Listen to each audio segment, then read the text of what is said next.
Pada dasarnya, mesin mobil dibagi menjadi dua, yaitu head cylinder atau kepala silinder dan block silinder atau silinder blok.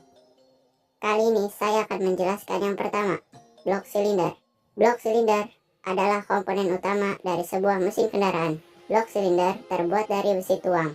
Silinder blok terdiri dari beberapa silinder bor atau lubang silinder. Di dalamnya terdapat piston yang bergerak bebas naik turun. Fungsi piston adalah menerima tekanan hasil pembakaran campuran udara dan bahan bakar, lalu meneruskan tekanan untuk memutar poros engkol atau crankshaft melalui batang piston atau connecting rod. Dan di bagian bawah ada oil pan atau bak oli. Bak oli berfungsi untuk menampung oli mesin. Camshaft atau noken as adalah komponen yang terdapat pada mesin 4 tak yang berfungsi untuk mengatur dan menggerakkan katup atau klep dengan cara mendorongnya dengan dua tonjolan. Camshaft digerakkan oleh timing chain yang menghubungkannya dengan kruk as. Crankshaft berfungsi untuk mengubah gerakan naik turun yang dihasilkan oleh piston menjadi gerakan memutar yang nantinya akan diteruskan ke transmisi. Batang piston atau connecting rod berfungsi untuk menghubungkan antara piston dengan poros engkol.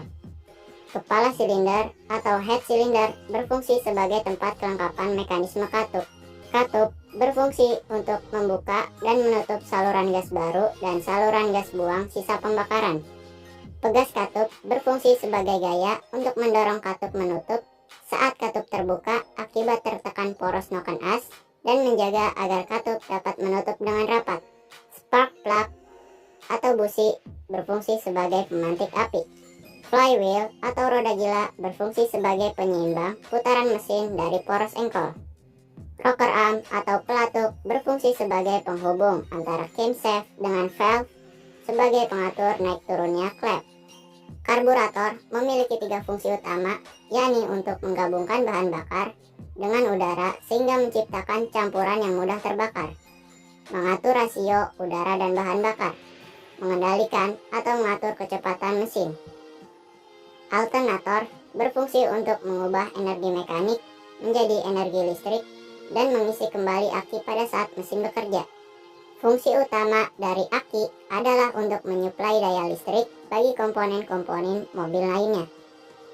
Radiator berfungsi untuk membuang panas mesin melalui media air yang bersirkulasi di dalam mesin untuk digunakan mempertahankan temperatur kerja mesin. Media cair tersebut bisa berupa air ataupun radiator coolant yang bisa kita beli di toko otomotif. Kipas pendingin yang terletak di belakang radiator berfungsi untuk mendinginkan air pendingin melalui radiator. Intake manifold adalah tempat masuknya campuran udara dan bahan bakar dari alat pencampur ke dalam ruang pembakaran. Exhaust manifold adalah tempat keluarnya gas sisa pembakaran di dalam silinder keluar melalui pipa pembuangan dan peredam suara.